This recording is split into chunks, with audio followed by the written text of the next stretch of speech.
ছাদ বাগানে এসেছিলাম আজকে লঙ্কা হারভেস্ট করার জন্য, কিন্তু সেই লঙ্কাগুলো কিন্তু সবুজ লঙ্কা নয়, সব লাল লঙ্কা। গাছে যে লঙ্কাগুলো লাল হয়ে গেছে সেগুলোই পাড়ার জন্য এসেছিলাম। প্রথম গাছটা থেকে ওই পুচকি লাল লঙ্কাটাই পেয়েছিলাম, পরের গাছ থেকে এই লঙ্কাটা, মানে প্রত্যেক গাছে একটা দুটো করে লাল লঙ্কা পেয়েছি। তারপরে গাছটায় কিন্তু কোনো লাল লঙ্কা ছিল না, সবুজ লঙ্কায় ভর্তি ছিল। আর এই যে গাছটা থেকে আমি লঙ্কা পাড়তে এসেছি, এই গাছটা আমাকে লঙ্কা যা দেওয়ার দিয়েছে, কিন্তু তার থেকে অনেক বেশি পিঁপড়ে কামড় খেয়েছি। প্রত্যেকটা ডালে পিঁপড়ে রয়েছে, আমি বুঝতে পারিনি যে গাছে এত পিঁপড়ে হয়ে গেছে। পিঁপড়ে হলে স্প্রে করতে হয়, মাঝে মাঝে আমরা স্প্রে করি, কিন্তু এই গাছটাতে যে এত মানে পিঁপড়ে হবে আমি বুঝতে পারিনি। আর দেখো আমার হাতটা পিঁপড়েতে কামড়ে ধরে রয়েছে। শেষ পর্যন্ত আমি সব লঙ্কাগুলো এদিক ওদিক যেদিকেই রয়েছে সেদিক থেকেই পেড়ে নিলাম।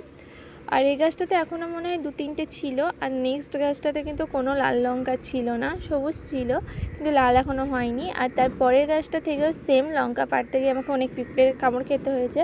পাশে ছিল বেগুন গাছটা, বেগুন গাছ আর লঙ্কা গাছের যে ডালটা একসঙ্গে লেগে গেছিলো সেই ডালটাতে প্রচুর পিঁপড়ে ছিল, আর আমি অনেক কষ্ট করেই পেরেছিলাম লঙ্কাগুলো।